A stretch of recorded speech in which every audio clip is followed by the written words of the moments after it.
I was falsely accused by my girlfriend's son of SAing him, and now she won't accept that I don't want to be with her anymore. Posted by you/throw confused. I know that's a hell of a title, but it's been a hell of a situation, and I know a friend gets great advice on here, so I've decided to see if I get the same. Basically, I, 36M, had been with my girlfriend, 29F, for over a year and a half, and things were going great. She has a son, 7M, from a previous relationship, whom I had not only met but was also fond of. I wouldn't say I was stepdad material by any means, but we had a little friendship going. The dad is in and out of prison in the kid's life, so I'm the only guy he's had who fulfills any real, decent male role model figure. Me and her were even talking about living together. A few weeks ago, I got a visit from the police, and they arrested me for SAing her son. I was bailed on the condition that I wouldn't go near them, and as a result, I was placed on gardening leave at work. Last week, I got a letter saying the case had been dropped and that I no longer had to attend my next bail hearing. That was it. I called the policeman in charge of the investigation, and at the time, he said he couldn't comment too much as there was still an active investigation, but basically, her son confessed that he had made it up and that I was innocent. To say I was mad, shocked, and confused is an understatement. A couple of days later, I had one drink too many and called her to confront her.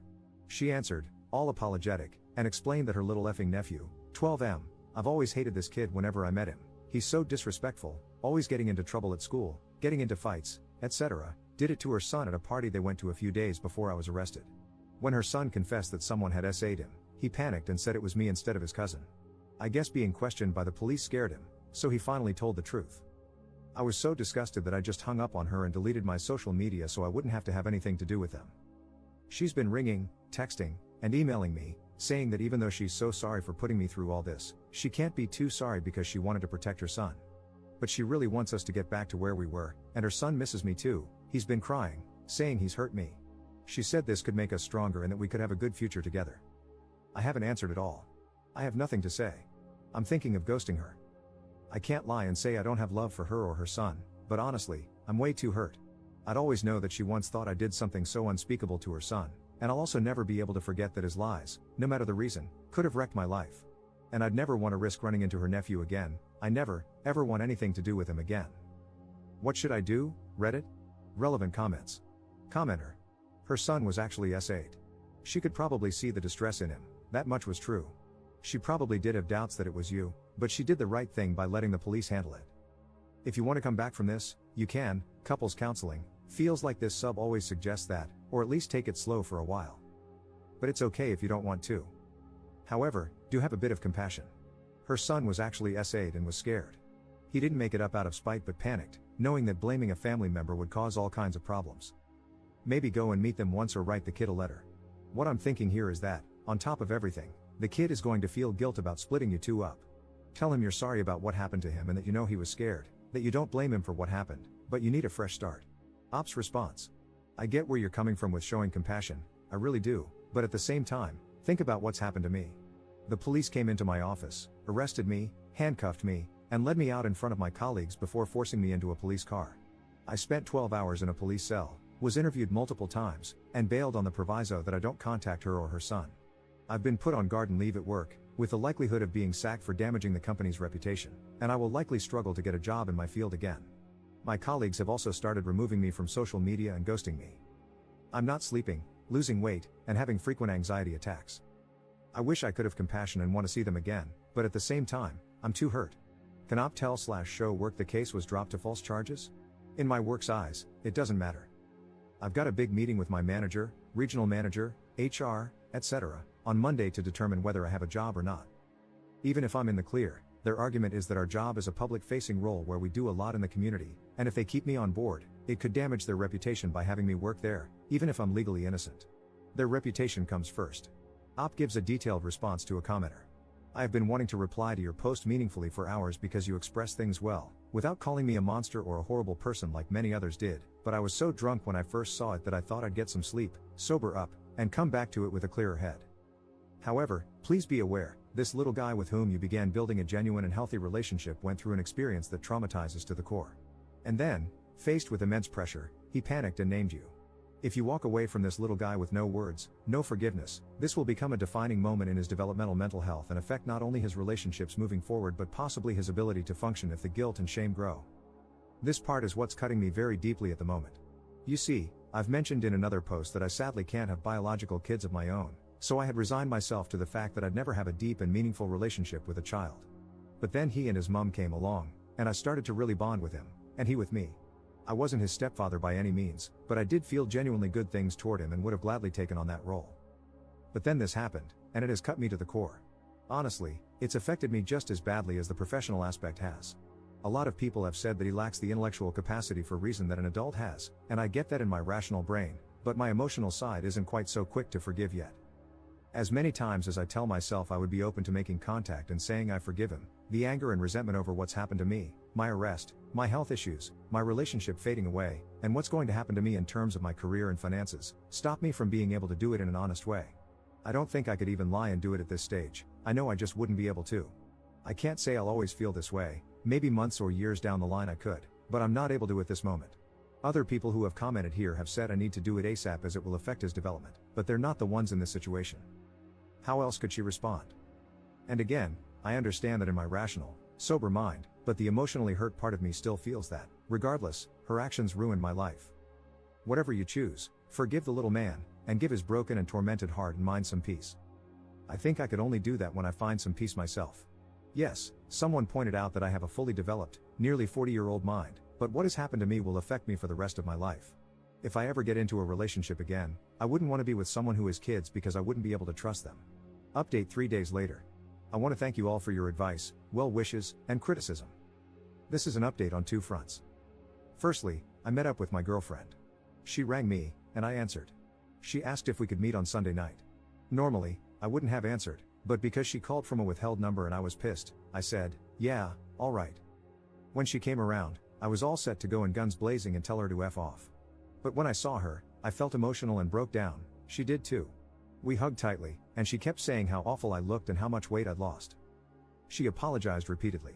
She said she had to report me because her son seemed so distressed, and as a mother, she couldn't ignore it.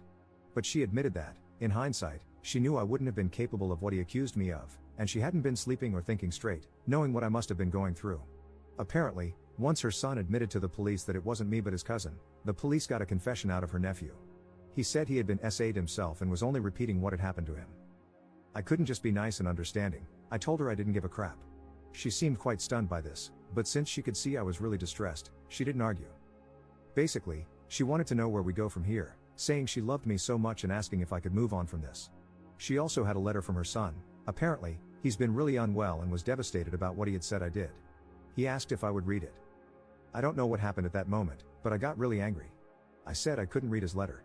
She got pissed and said that he's only a kid, that he's been struggling so much, and asked if our relationship meant so little to me. I felt completely effing blindsided and told her it wasn't my fault that he accused me of being a PDF file. After a lot of arguing, raised voices, and hurt feelings, I agreed to take the letter but couldn't promise I'd want to reply. I mean, his accusation is likely going to ruin my career. She said she was done at this point but stressed how much she loved me and asked if I could ever forgive them. I told her I couldn't promise. She also felt awful that I was likely losing my job the next day. We hugged, kissed, and left it there. On the subject of my work, it's bittersweet. When I arrived for my meeting, I briefly saw my colleagues, and they were treating me like literal garbage. One woman, who has been like a work mom and mentor to me, instantly looked down her nose at me. I tried to talk to her, but she just walked off mid-conversation. Several others looked at me as if I were the worst human being ever. When I got into the meeting, it seemed like I was just going to be sacked and that was it. But I'm a pretty good negotiator, and I managed to fight back until they agreed I wasn't to blame at all. Basically, we worked out a deal where I resign, but they give me a great reference. They also agreed to pay me in full for September and October and give me a £1,000 car bonus so I can buy myself a car. I'm due to go in and formally accept on Thursday. It's horrible because I've had to resign after 5 weeks of hard work and training, cutting ties with a place where I really gave it my all and felt like I had a future, all because I did nothing wrong. Relevant comments. Commenter. Show the letter to your bosses. Do not take any deals. They may not want to fire you once they learn the truth. Talk to a lawyer, but if they do fire you, you may be able to sue them for defamation of character. Ops response. They've seen it, but I still got the sack. The argument I have is that even though I'm innocent, because it got out on social media, I'm bringing the company into disrepute. Even if I can stay, I don't want to work for them after the way my colleagues have treated me. Commenter's response. I think you should still consult a lawyer before signing any agreement. You did nothing at all, so how could you personally bring the company into disrepute through your inaction? You have no control over what other people say. Losing your job would also constitute financial losses, which you could sue for if you can make the case that it was a wrongful arrest. Second update 5 days later. Please, mods, I hope this is okay to do. I've had a few requests to provide a final update. In response to my last post, I basically decided I wasn't going to take it lying down and accept their proposal. I messaged my managing director ahead of time and told him I thought he should be there for the meeting. He and I always got along well. Long story short, I told him I was taking legal advice and consulting a local employment law specialist. He claimed that the regional bosses and HR had kept him in the dark. Funny, that, isn't it? And he said he was going to be in the meeting. When we got there, he was extremely apologetic and said he would deal with them personally. They all looked really sheepish. Basically, we worked out a deal. As a settlement, I received a full 5 months salary on top of my current month, a £3,000 car settlement, and my usual 5% bonus of my salary. They'll also write me a glowing personal reference. Honestly, I was considering taking legal action, but I just want this to be over, so I accept it. Hopefully, I can move on professionally. On the subject of my now ex, I decided to read the little boy's letter. It was more of a note, but it basically said, "Dear ex, I'm sorry, I love you. You're my best friend," or something like that. If I were a cold person, I wouldn't feel bad. But I'm not at all, and I hadn't had a drink for a couple of days. So I sent him a note in the post too. I basically said that I was sorry for what happened to him and hoped he could forgive himself in time. I also wished him kindness in life. I also called my now ex and told her I wanted a clean break and was ending it. She was really crying and said she was sorry. I told her I forgave her and acknowledged that she did what she had to do. She said she truly loved me and would have carried on with me if I wanted to. I ended it there. My cousin, whom I was considering staying with, is on holiday, so I've booked a 3-week trip to Inverness starting Monday, and I'm going camping. Hopefully, I can make a clean break. Third update 1 month later. Okay, so I still get so many people messaging me, asking what happened, so I thought I'd post an update here. I was going to just block her and walk away, but a commenter on my last post mentioned that she might misconstrue my taking time away as only a temporary break and think I was leaving the door open for reconciliation, which I didn't want. Despite everything that happened, I still care for her and didn't want her to suffer. I went to her house to tell her in person. I basically said that I needed to end things and cut all contact indefinitely because of everything that had happened, that I could forgive them but never forget what they did. She apologized again and said she still loves me, then asked if I loved them. I said no, and she went hysterical, so I left. I blocked her on everything, deleted my social media, and went on my holiday to Scotland. I was only supposed to be there for 3 weeks, but I ended up staying nearly 4 and just got back yesterday. A friend of mine, who knows both of us, spoke to me today and said my ex has been badmouthing me, especially on her Facebook, saying that I've abandoned her and her son, etc. I don't care, I'm looking to move anyway and start fresh, so at this stage, it doesn't bother me. Relevant comments. Commenter. She loves you so much that she's trash talking you? That's not love. Be glad you escaped with minimal damage. Ops response. I think, with all that's happened with her son's accusation, the damage is a lot bigger than most realize. I'm glad I got out before even more happened, definitely. Commenter 2. I'm glad you came out on top, and we're not reading and I know it's a bad decision, but I took her back, and we're very happy post. You overcame the truly insane roller coaster she put you through. She can talk all the crap she wants, but you're better off without her and the people gullible enough to believe a word she says. A question, though, was she a one-off lapse in judgment when picking a partner, or do you have a pattern of choosing women with similar faults in the past? Ops response. Oh, she was definitely a one-off. Before her, I'd been single for a while, and we initially had a sort of one-night stand/hookup that progressed into a relationship. I'd never dated someone with kids before, either.